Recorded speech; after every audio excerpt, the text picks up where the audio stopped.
Baru saya main ke rumah itu, saya masuk, itu hawanya udah beda ke rumah. Ubin dingin, rumah pengap, kamarnya memang banyak, tapi kesan rumah tahun 80-an. Explore ruangan, setiap buka pintu merinding gitu. Di kamar mandi mainin pintu, brek brek brek brek gitu. Saya naik ke atas, awasnya nggak apa-apa naik. Pas saya turun lagi, saya melihat rambut ngejuntai.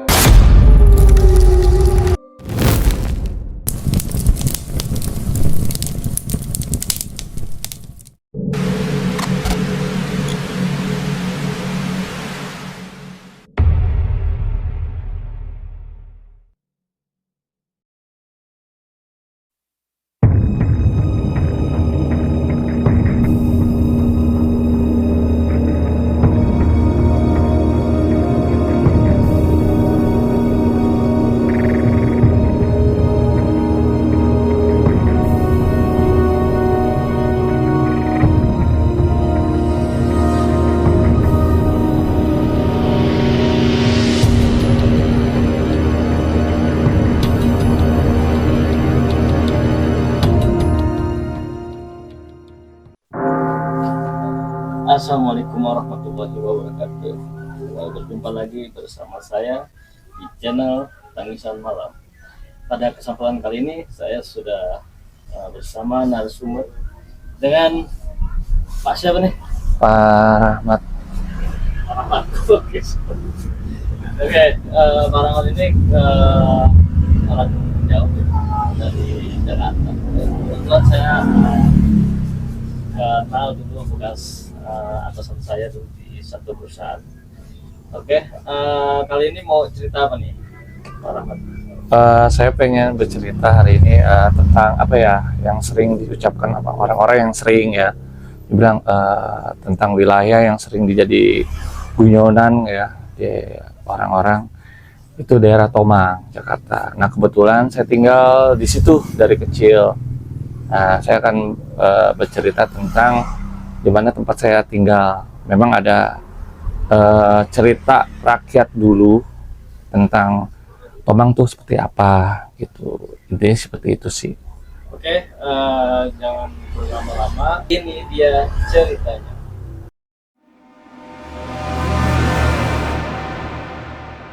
Jadi ada kisah dari ini cerita dari kakek saya dulu, itu Tomang asal muasalnya tuh kayak gimana dia bilang. Saya nanya sama almarhum kakek, Tomang ini adalah salah satu di wilayah Jakarta Barat yang dulu saat zaman Belanda itu Tomang itu sebuah rawa dijadikan oleh tentara Belanda atau zamannya Belanda itu sebagai dapur mereka, entah gudang makanan atau apapun itu mereka taruh di situ. Makanya dibilang Tomang. Makanya nggak aneh kalau kita jalan-jalan ke daerah Gajah Mada, daerah Petojo, daerah ya sekitar Jakarta Pusat, kita sering temuin namanya rumah-rumah bekas Belanda ya. Karena memang pusat waktu itu pemerintahan Belanda tuh ada di sana. Nah, Tomang ini memang agak pinggir daerah. Dia itu dekat kali, namanya kali banjir kanal namanya. Di situ ada namanya Tomang Pulau Macan, ada Tomang asli, ada Jati Pulau. Nah kebetulan saya tinggal di situ. Dari dulu memang saya tinggal di situ. Hujan nggak hujan tetap banjir, karena memang asalnya rawa ya. Maka di situ ada namanya rawa.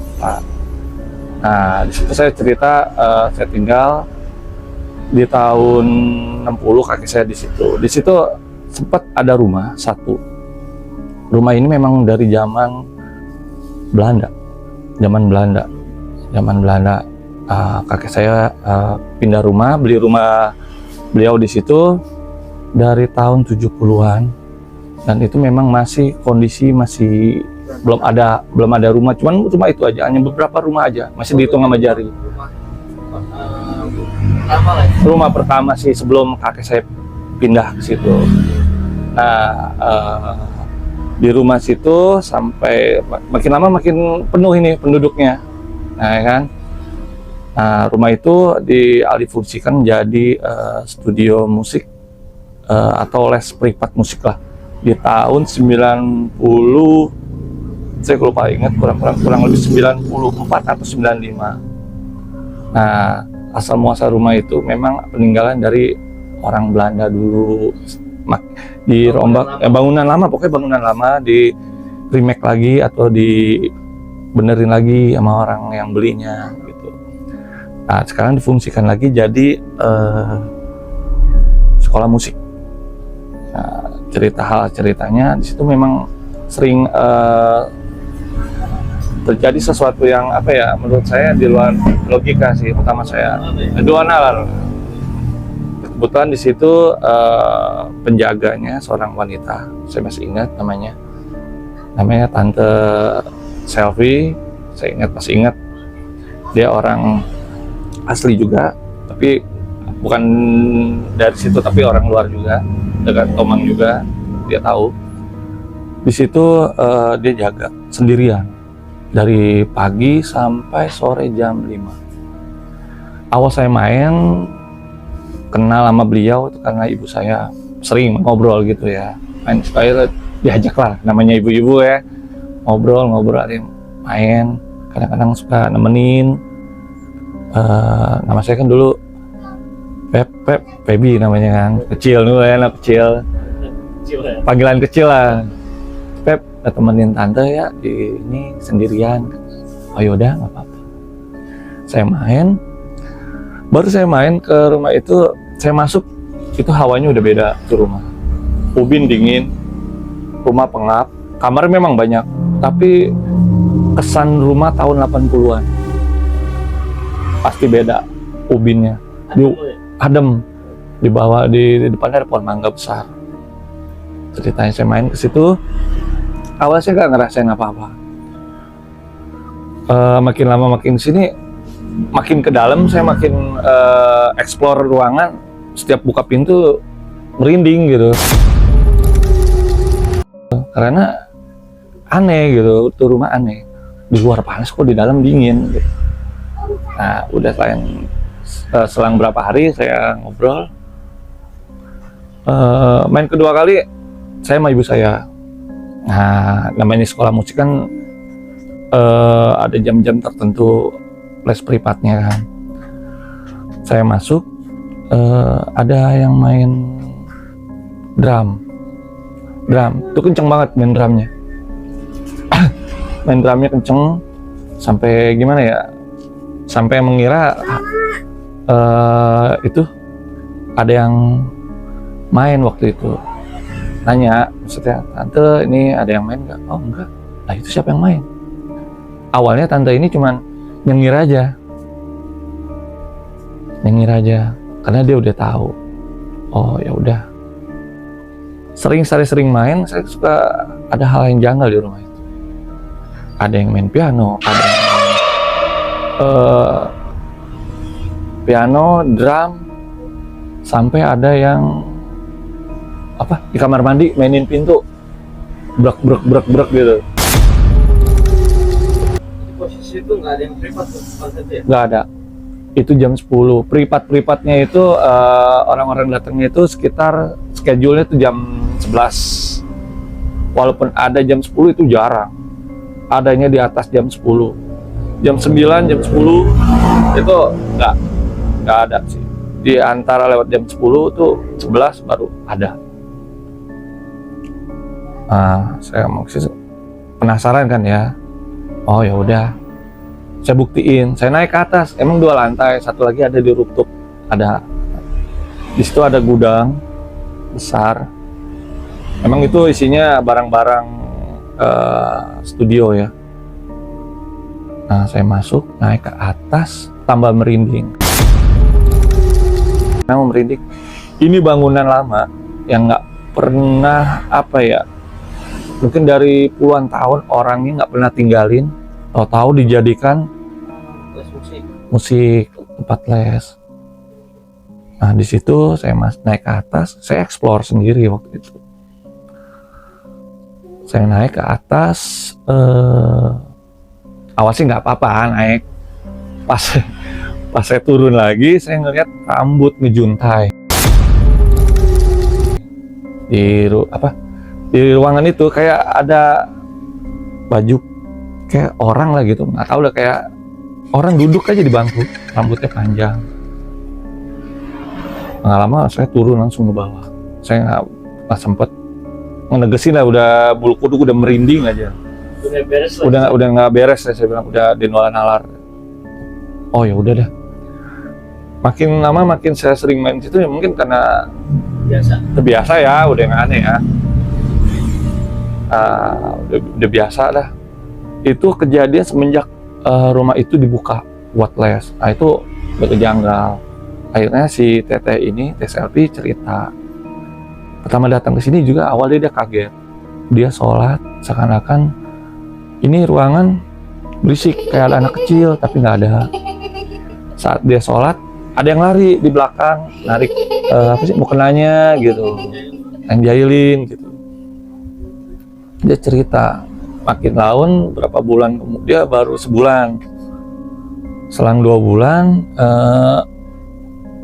kayaknya udah biasa beliau, udah biasa. Dan saya yang main juga udah biasa ya, cuman masih ada rada-rada gimana ya, dagdingdug ya. Sempet saya main waktu itu suatu ruangan, memang ada piano ya.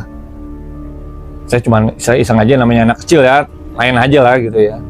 Pintu nggak sengaja ada yang nutup, brak. Nah, sebelum tutup ini pintu ada orang, bukan orang ya, kayak bayangan, kayak orang jalan. Selang itu baru pintu tutup, brak. Saya keluar, saya tanya, "Tante, emang orang udah datang, guru atau orang yang mau privat?" "Belum ada." "Itu yang nutup pintu siapa?" Nyengir aja dia. udah tahu ya udah. Oh ya udah deh, oke. Lalu lanjut lagi, saya bawa teman ceritanya, bawa teman sepermainan ke situ. Saya main sama beliau, temennya juga kasihan si tante. Oh ya udah, saya main. Dia memang dasarnya orang yang penakut ya. Dia memang penakut, dia masuk. Dia awalnya nggak tahu apa-apa. Nah setelah dia ini masuk, dikagetin tuh di kamar mandi, pintu kenceng, gubrak. Dia lari keluar. Kenapa? Tutup pintu, siapa yang nutup? Gugup kayak orang gimana sih, pucet gitu. Sawan lah, orang bilang itu sawan. Kayak gitu. Semenjak itu dia nggak mau lagi. Karena apa? Setiap masuk rumah itu dia bilang kata bulu kuduk merinding. Pokoknya setiap ada orang baru merinding. Karena yang saya bilang itu, rumah ini kayaknya beda sendiri.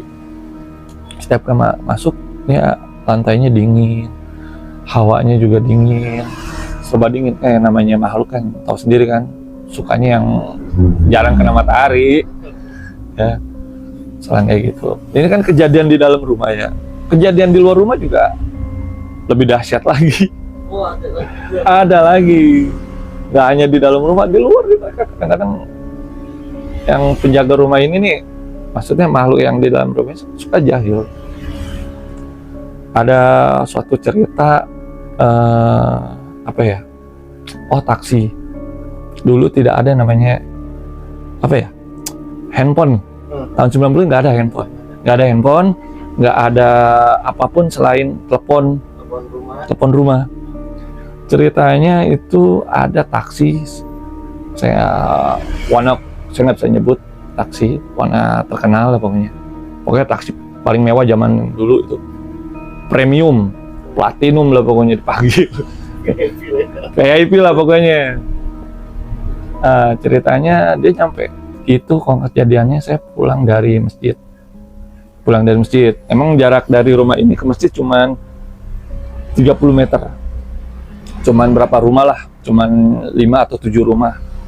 Saya pulang ke masjid, ada mobil nungguin taksi ini. Kejadian malam apa siang? Habis Isya.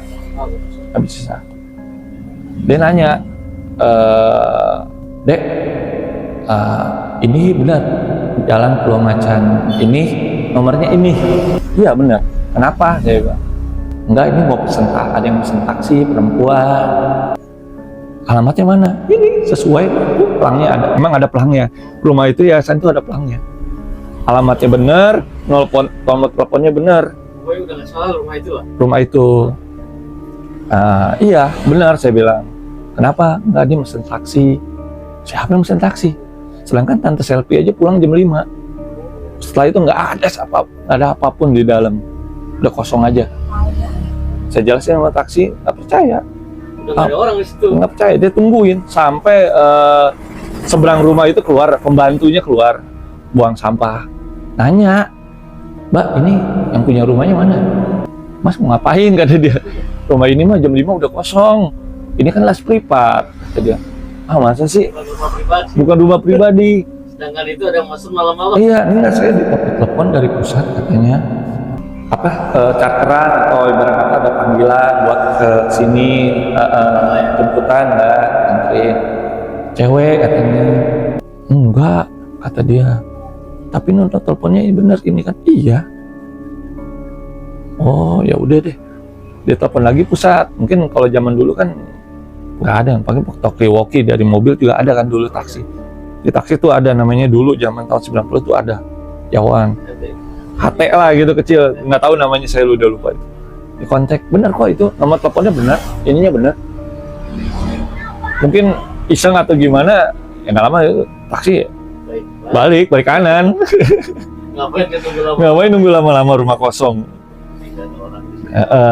Nah itu baru satu. Ada lagi dia kejailan yang di luar dari rumah itu, tukang sate Padang. ini yang lucu, maghrib kejadiannya.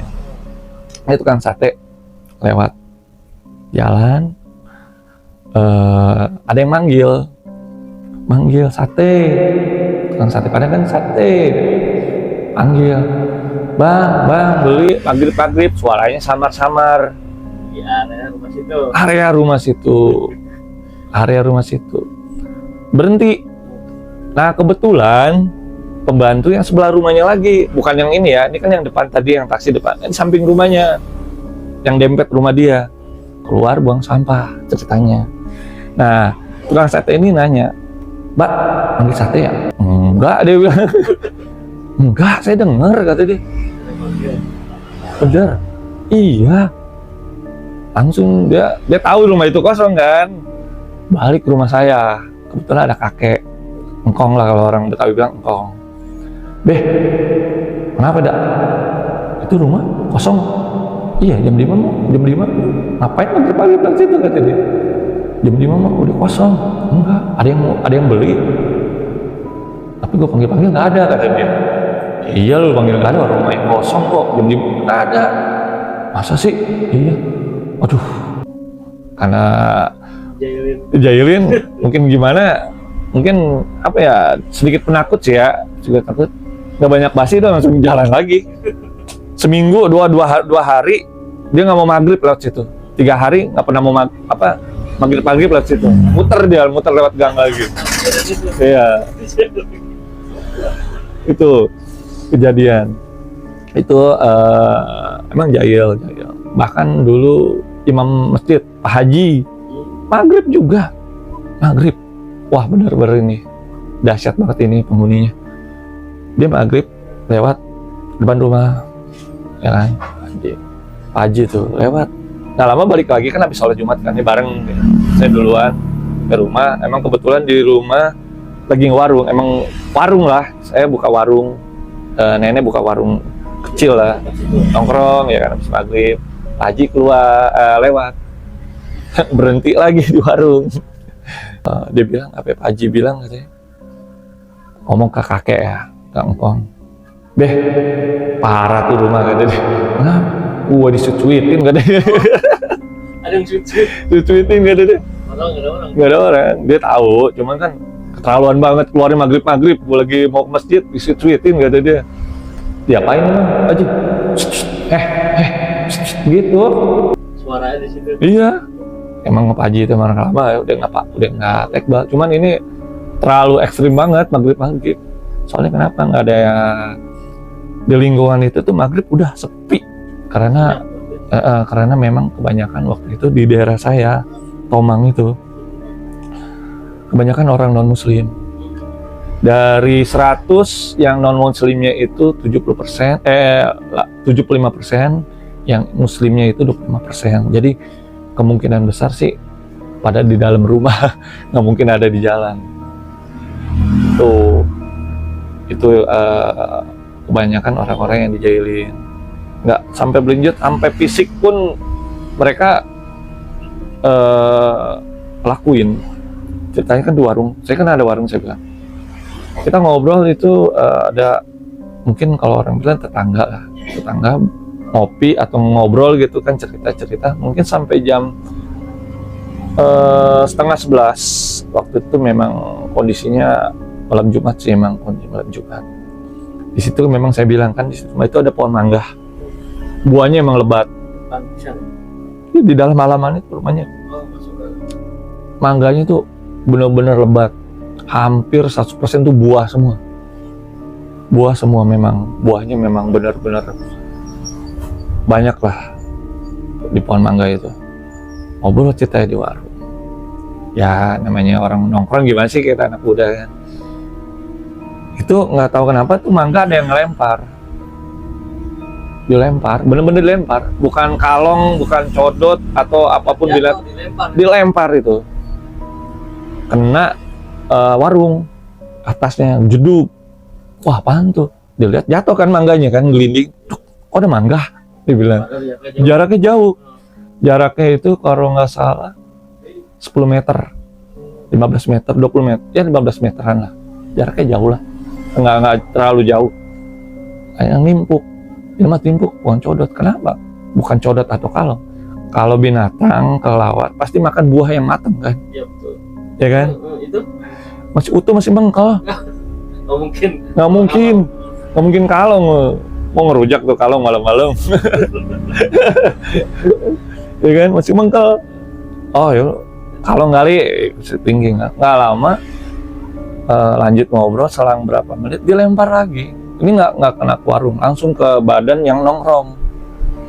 Kayak ada yang nyambit.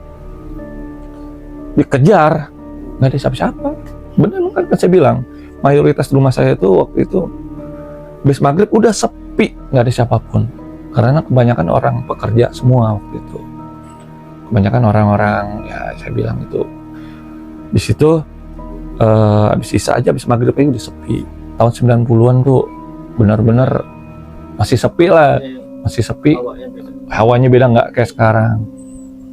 Kalau tahun dulu mah di Tomang, kita keluar subuh main bola tengah jalan, mobil bisa dihitung. Ini jalan raya nih, Tomang Raya, ini bisa main bola kita dulu. Sekarang udah nggak bisa, saking sepinya. Sekarang udah nggak bisa. Udah ramai main bola, yang ada kita tubruk bakso ya. Jadi makanya ada namanya Jin Temang dia sebutan, berarti kisahnya itu ya? Ya, karena dulunya itu area nggak pernah dihuni sama orang, karena ya itu salah satunya memang nggak layak buat dihuni karena rawa. Pertama tuh rawa, bawahnya rawa, atasnya kali. Jadi saya bilang kalau nggak kalinya yang luap, saya banjir.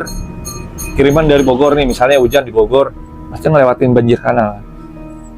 Hujan dikit aja pasti banjir sedengkul di rumah. Kita ngungsi, kakek dulu engkong lah, ngungsi ke tetangga. Saya juga ngerasain dulu.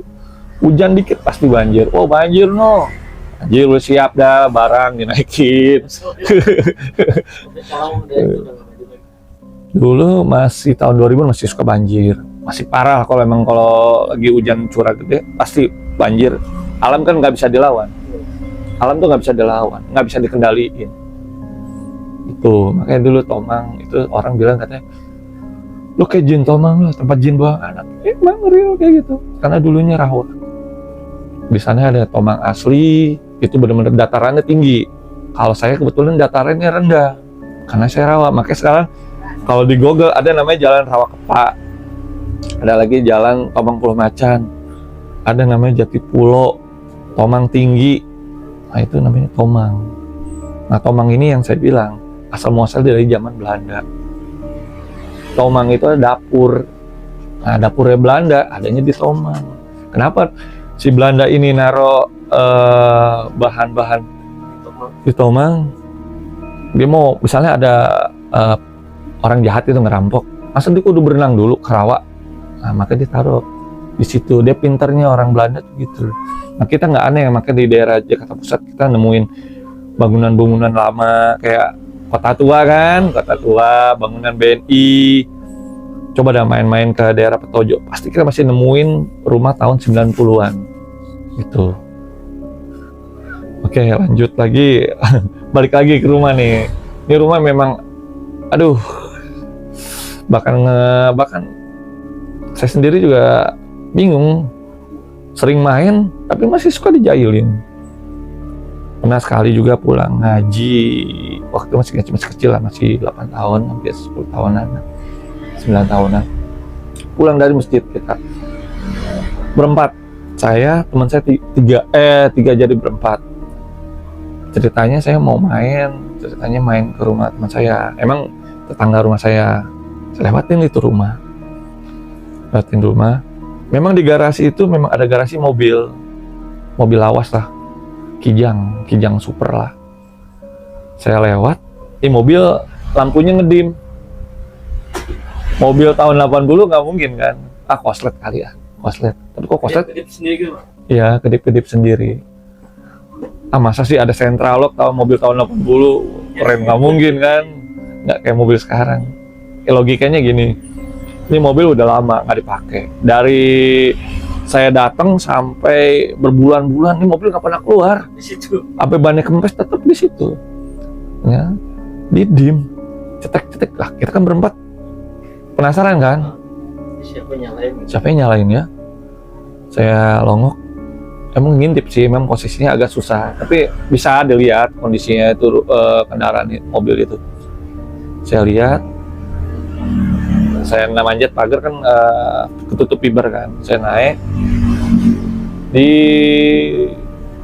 apaan tuh? Temen naik duluan, dia ngeliat duluan ceritanya. Dia ngeliat duluan. Apaan tuh? Maksud lu apaan? Itu lihat. Kita lihat pas kita naik, lihat bareng, penasaran kan. Ini temen udah pucat mukanya, udah gagu, satu udah gugup. Ternyata di situ di bangku supirnya ada bayangan hitam berbulu duduk di bangku supir. Masuk aja, apaan sih? Itu lihat. Pas saya naik, bener. Saya lihat itu bubar semuanya pada lari. Itu yang sosok genderuwo gitu. Genderuwo. Memang yang saya bilang, saya cerita ke kakek atau engkong, Beh, ini dulu bekas apa sih? Saya bilang, rumah. Apa sih maksudnya wilayah ini dulu bekas apa? Dulu rumah ini sebelum gua pindah, kata dia, ini kuburan semua depan. Kata dia, komplek kuburan, pemakaman.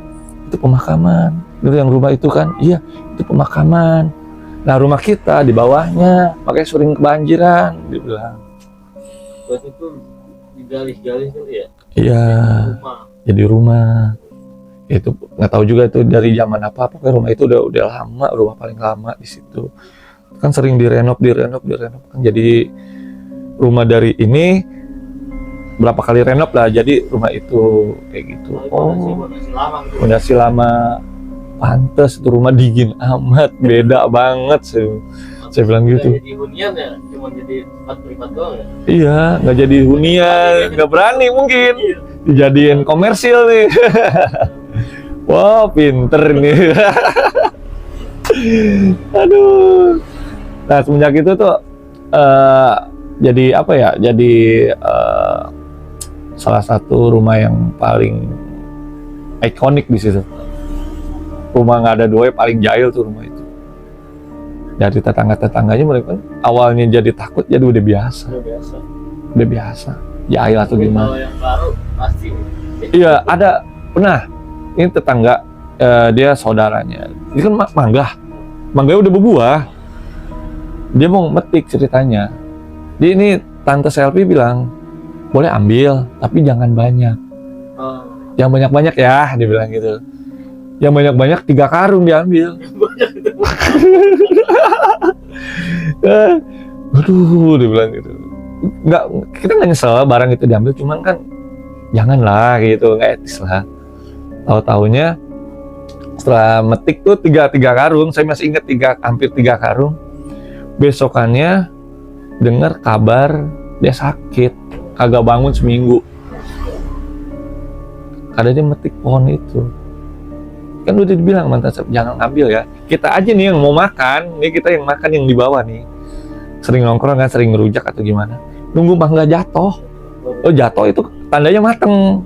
Baru naik ke atas, ambil, oh iya mateng. Oh iya mateng, kumpulin. Tiap hari tuh jatuh 5, 7. Iya. Jatuh kedebuk aja di atas genteng. Kalau nggak jatuh di depan kita nih, kita lagi ngobrol nih, jatuh tuh mangga. Ambil gitu. Maksudnya kayak gitu aja, boleh, tapi jangan terlalu juga karung. Mentang-mentang itu mangga tuh emang bejuntai-juntai, pohonnya tinggi, bejuntai-juntai. Itu lebatnya luar biasa itu mangga. Makanya saya bilang yang kejadian malam itu tuh orang lagi nongkrong di warung disambit sama mangga mengkal. Kira kan logikanya apa ya? Masa codot kelawar? Nggak mungkin. Karena dia merasa terusik ya, ada kerangka di situ. Ya salah satunya itu Jumat. Akhirnya si Babe atau kakek dari saya ngomong, marah no, udah bubar. Terusik dia, bubar kata dia. Singkat kata, sering sih bunyi-bunyian tuh udah nggak asing. Tapi kalau yang baru pasti agak gimana gitu. Sering katanya kalau orang lewat, ada yang main piano ya katanya. Itu ada yang main drum ya. Udah biasa bu, udah tekbal. Itu sampai tukang sate padang kan, yang jual sate padang kan, udah namanya. Kapok lewat situ, udah kapok dia. Udah kapok pokoknya dah. Terus apalagi ya? Kalau untuk kejailan itu doang sih. Kalau fisik, pernah sekali temen nggak sengaja, memang pulang dari rumah saya waktu dia main pokoknya main di rumah saya. Dia lewat situ. Saya juga nganterin sih, intinya nganterin. Saya lewat situ, pas pengkolan. Dia kan rumah dia kan pengkolan gini. Ini pengkolan. Pas banget di pintu pagar di tempat mobil itu, pohon mangganya kan ada 2. Satu pohon mangga berdiri. Saya belok. Itu saya ngelihat kayak ada orang berdiri di pagar. Sosok hitam, berbulu tinggi. Mungkin kalau dibilang 3 meter, hampir 4 meter. Teman saya ngelihat, saya cuma sepintas. Ternyata benar, itu Gondoruo. Aduh. Begitu. Yang bagian luar gitu. Itu bagian luar itu yang suka jahil katanya sih. Kalau kuntilanak itu yang di bagian atas. Rooftopnya itu yang bagian gudang. Emang ada ruangan. Emang itu khusus buat nyimpen gudang. Itu kuntilanak. Kenapa saya bilang kuntilanak? Bajunya putih, rambutnya panjang. Kadang-kadang dia suka turun. Nah itu yang suka di kamar mandi katanya. Karena suka mandi. Nah kalau untuk main di ruangan ini anak kecil. Makanya saya dijahilin itu mungkin anak kecil kali. Yang pintu langsung wah, nggak ada angin, nggak ada apa. Ternyata pintu ketutup. Jadi kayak ini rumah ada pembagian wilayah. Yang di atas emaknya, yang di atas anaknya lari-larian kan, ruang lingkupnya luas kan. Nah bapaknya bagian luarnya nih, kedengkotnya itu bener gede banget itu Gondoruo, bulu bener berbulu itu. Teman saya ngelihat dengan jelas itu, lari dia. Nah apakah itu lari, bener-bener lari? Soalnya dia yang lihat mukanya, kalau saya cuma ngelihat kakinya aja. Dia yang nengok ke atas. Saya belum sempat lari, dia udah lari duluan. Aduh, itu kacau deh itu. Ada komedinya juga sih itu rumah. Serem-serem tapi gimana ya itu rumah. Intinya sih kayak gitu sih. Cerita apa? Filosofi rumah angker yang ada di Tomang. Ya salah satu menurut saya rumah yang paling apa ya? Nggak logis lah. Menurut saya jahilnya luar biasa soalnya. Yang nggak logika itu taksi, dia manggil taksi gitu, manggil mobil Telepon gitu ya. bisa nelpon. Takutnya ada orang jahil kak, enggak. Pernah ditanya, maksudnya sama supir ini sama tetangga di rumah tersebut, Pak bener nggak nih alamatnya? Bener Pak. Sampai Mbak, ke situ ya. iya. Saya ngeliat nih, kan zaman dulu tuh ada pager. Itu ada SMS-nya. Alamat ini, nomor teleponnya ini. Dulu tuh. Dulu kok kita kan SMS kan. Kalau itu dulu SMS melalui pager. Dikontak dari nomor telepon. Ada yang jahil kali? Enggak. Soalnya kenapa? Dari perusahaan taksi ini udah ngedetek kalau nomor telepon ini yang masuk alamatnya ini sesuai. Ibarat kata belum ada GPS, belum ada apa, tapi mereka udah bisa lacak, udah tahu ini sesuai kok, sesuai alamatnya. Oh kayak gitu, iya. Itu doang yang benar-benar apa ya? Masih belum bisa ya. Logika di luar nalar itu, saya bilang kok bisa ya? Pas gitu posisinya, pas. Ada yang nelpon dari dalam atau sabotase kayaknya nggak mungkin, disadap atau disadap ada kali ya, nggak mungkin juga disadap tahun 90-an. Untungnya buat nyadap rumah itu apa? Ya, bener. Gitu kan. Telepon jahil juga kan kedetek juga kan. Gitu loh. Ibarat kata tahun 90 mereka armada taksi ini mereka juga udah punya apa ya, solusinya lah biar nggak ada telepon jahil dia datang, kasihan drivernya kan. Kasihan drivernya jujur itu, mukanya langsung pucat. Mana taksi mahal lagi yang buka pintu, waduh paling mahal itu taksi di zaman itu. Udah kayaknya sih itu aja sih cerita dari saya sih. Intinya Tomang memang menyimpan banyak misteri. Ini sih versi saya, mungkin versi yang lain masih banyak, versi-versi lain di area situ masih ada. Namanya Petojo, itu punya kakek saya ada dulu, banyak sejarah namanya Petojo. Itu sih cukup dari saya. Sekiranya mohon maaf misalnya ada salah kata dalam pembicaraan saya atau sikap tingkah laku saya. Terima kasih atas perhatiannya, saya ucapkan selamat malam. Oke, terima kasih sebesarnya tadi yang sudah disampaikan oleh Pak Rahmat, sangat seram sekali ya rumah Tomang. Jadi kita juga tahu bahwa dulu Tomang itu ternyata adalah rawa gitu. Oke, ini sedikit pertanyaan nih sebelum kita tutup. Iya. Sampai saat ini rumah itu masih ada? Kayaknya masih ada, cuman saya terakhir datang ke situ kondisinya sih masih kosong sih. Masih kosong, cuman rumahnya udah direnov, posisinya tetap sama. Enggak horor seperti tahun Iya, pada mungkin saat suasana saat itu ya. iya. Kan udah banyak rumah. Kan udah banyak rumah gitu. Rumahnya masih tetap masih ada. versi yang dulu, masih saya sempat datang ke rumah situ. Terakhir tahun lalu lah saya datang, masih sama. Oke, mungkin itu aja video yang bisa saya sampaikan. Kurang lebihnya mohon maaf. Wassalamualaikum warahmatullahi wabarakatuh. Waalaikumsalam.